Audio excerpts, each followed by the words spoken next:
Joshua chapter 4, verse 2 says, "Take 12 men from the people, from each tribe a man." Now, Joshua chapter 4, verse 2, this is the verse we're in. This is the very beginning of what God is speaking to Joshua. In Joshua chapter 4, verse 1, he said, "When all the nation had finished passing over the Jordan, the Lord spoke to Joshua." The Lord said to Joshua, and now this is his beginning statement, take 12 men from the people, from each tribe a man. So each tribe is Issachar, Judah, Reuben, Simeon, like all of the 12 tribes. Take one man, 12 of them total, but one man from each tribe, a man.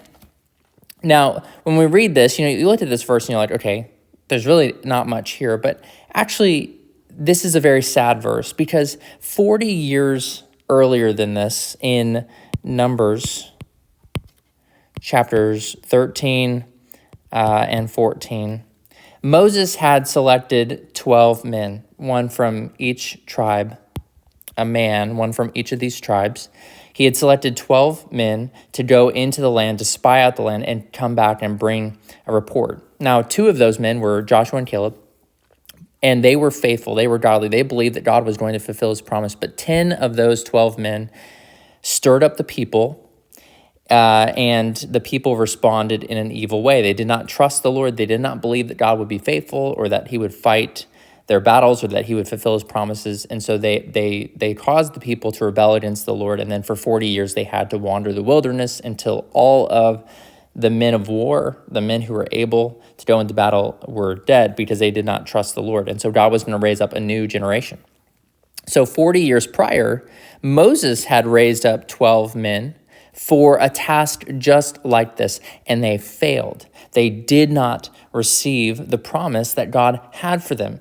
And now we see in Joshua chapter 4, verse 2, we see Joshua being commanded by God to take 12 men from the people, from each tribe a man. So what we see is that those 12 men back in Numbers chapters 13 and 14, they were supposed to be these 12 men, but they missed out on God's blessing, God's provision, God's exaltation. They missed out because they did not trust him.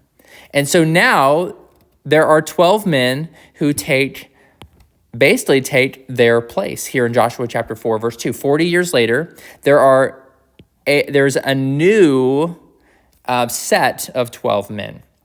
12 men that were able to be exalted at this time in the eyes of the nation of Israel. Joshua was to choose these men. Now before, in Numbers 13, they were specifically the chiefs of each tribe. We don't really see, at least in this section of the Bible, we don't really see whether or not these were the leaders, or if Joshua was just to take 12 men. Now it's probably safe to assume that these were the chiefs, or at least within an elder category of each of these tribes, but we don't know that from this text right here, even though it might be safe to assume that. But anyway, 12 men 40 years ago were supposed to do this. They missed out. So now there's a new set of 12 men that Joshua is commanded by God to raise up from the people, from each tribe a man.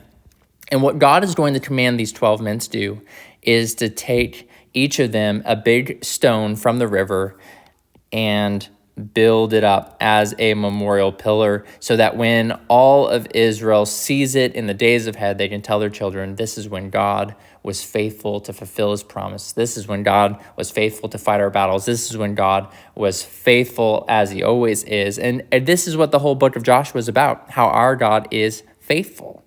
And so this is Joshua chapter 4:2, God's beginning response, or God's beginning statement to Joshua: take 12 men from the people, from each tribe, a man. Joshua chapter 4, verse 2.